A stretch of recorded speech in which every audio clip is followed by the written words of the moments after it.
So before I begin, just a quick little peek behind the curtain.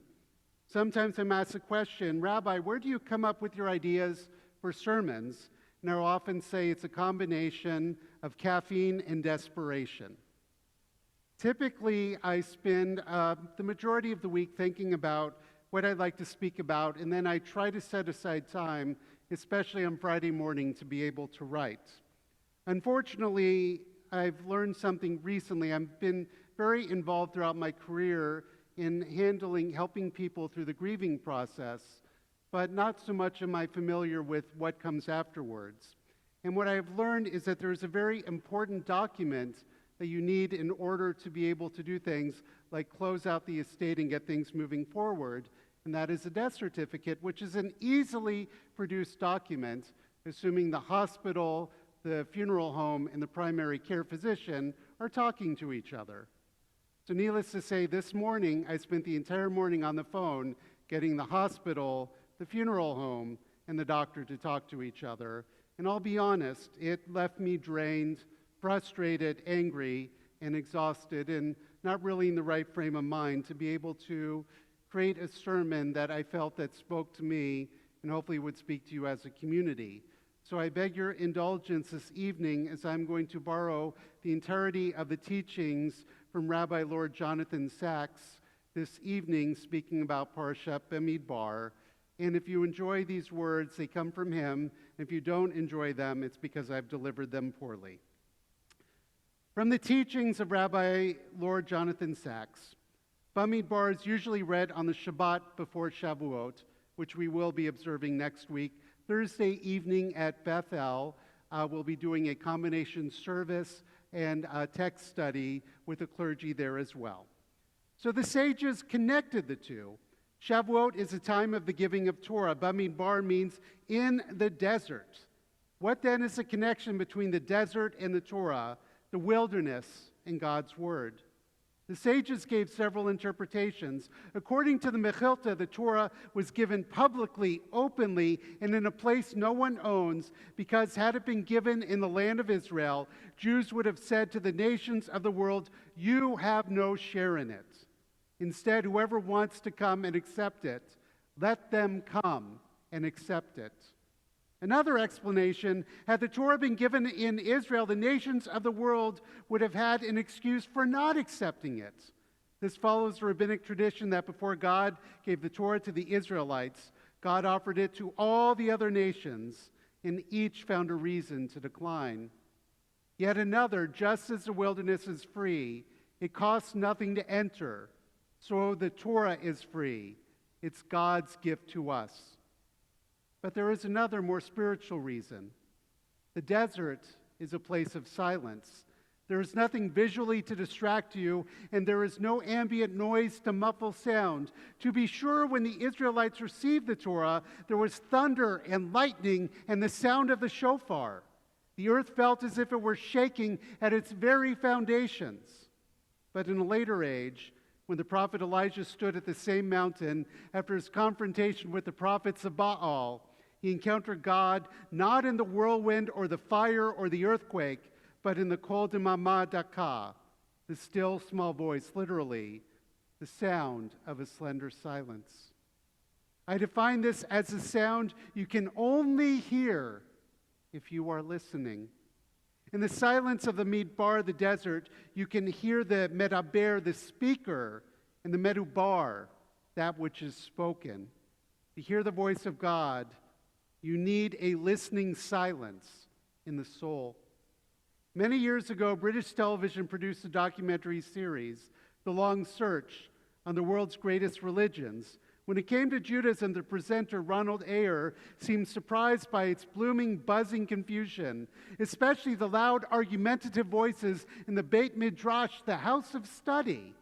Remarking on this to Elie Wiesel, he asked, "Is there such a thing as silence in Judaism?" Wiesel replied, "Judaism is full of silences, but we don't talk about them." Judaism is a very verbal culture, a religion of holy words. Through words, God created the universe, and God said, "Let there be," and there was. According to the Targum, it is our ability to speak that makes us human. It translates the phrase, and man became a living soul, as, and man became a speaking soul. Words create. Words communicate. Our relationships are shaped for good or bad by language. Much of Judaism is about the power of words, or to break worlds. So silence in Tanakh often has a negative connotation. Aaron was silent, says the Torah after the death of his two sons, Nadav and Abihu. The dead do not praise you, says Psalm 115, nor those who go down to the silence of the grave. When Job's friends came to comfort him after the loss of his children and other afflictions, they sat down with him on the ground for 7 days and 7 nights, yet no one spoke a word to him, for they saw that his pain was very great. But not all silence is sad. Psalms tell us that to use silence is praise. If we are truly in awe at the greatness of God, the vastness of the universe, and the almost infinite extent of time, our deepest emotions will indeed lie too deep for words. We will experience silent communion. The sages valued silence. They called it a fence to wisdom. If words are worth a coin, silence is worth two. Rabbi Shimon ben Gamliel said, "All my days I have grown up among the wise, and I found nothing better than silence." The service of the priests in the temple was accompanied by silence. The Levites sang in the courtyard, but the priests, unlike their counterparts in other ancient religions, neither sang nor spoke while offering sacrifices. One scholar, Israel Knoll, has accordingly spoken of the silence of the sanctuary. The Zohar speaks of silence as a medium in which both the sanctuary above and the sanctuary below are made. There were also Jews who cultivated silence as a spiritual discipline. Bratslav Chassidim meditate in the fields. There are Jews who practice Tanit Dibur, a fast of words. Our most profound prayer, the private saying of the Amidah, is called Tfilah B'lachash, the silent prayer. It is based on the precedent of Hannah praying for a child. She spoke in her heart. Her lips moved, but her voice was not heard.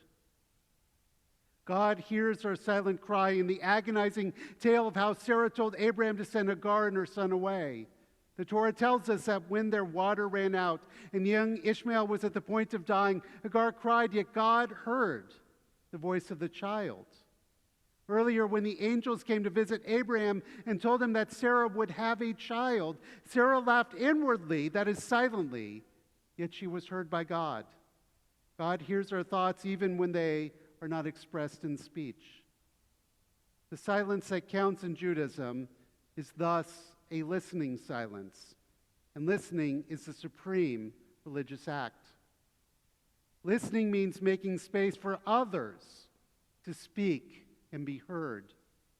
As Rabbi Sachs pointed out in his commentary to the Siddur, there is no English word that remotely equals the Hebrew verb shema in its wide ranges of senses: to listen, to hear, to pay attention, to understand, to internalize, and to respond indeed. This was one of the key elements in the Sinai covenant, when the Israelites, having already said twice, all that God says we will do, then said, all that God says we will do and we will hear, v'nishma.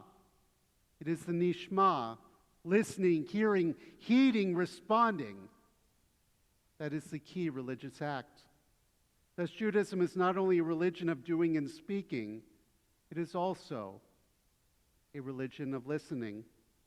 Faith is the ability to hear the music beneath the noise. There is the silent music of the spheres, about which Psalm 19 speaks. The heavens declare the glory of God. The skies proclaim the work of God's hands. Day to day they pour forth speech. Night to night they communicate knowledge. There is no speech. There are no words. Their voice is not heard, yet their music carries throughout the earth. There is the voice of history that was heard by the prophets. And there is a commanding voice of Sinai that continues to speak to us across the abyss of time. I sometimes think that people in the modern age have found the concept of Torah from heaven problematic, not because of some new archaeological discovery, but because we have lost the habit of listening to the sound of transcendence, a voice beyond the merely human. It's fascinating that despite its often fractured relationship with Judaism, Sigmund Freud created in psychoanalysis a deeply Jewish form of healing.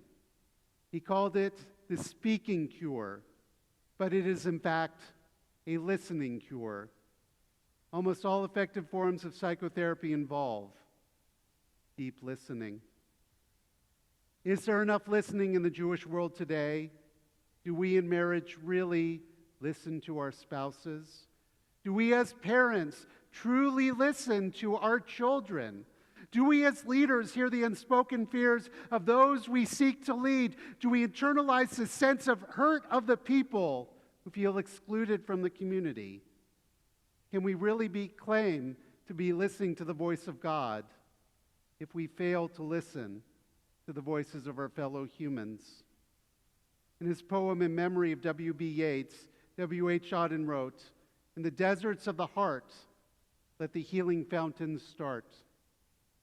From time to time, we need to step back from the noise and the hubbub of the social world and create in our hearts the stillness of the desert, where within the silence, we can hear the kol demama daka, the still small voice of God, telling us that we are loved, we are heard, and we are embraced by God's everlasting arms, and we are not alone.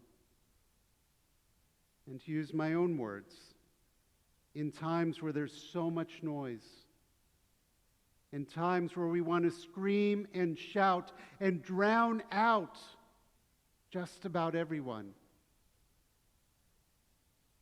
may we find the strength not to always give in to that temptation, and also to be able to take time to listen and to hear. For when we genuinely hear each other, it means we're also genuinely seeing each other. And in each other, we can also see the face of God. Shabbat Shalom.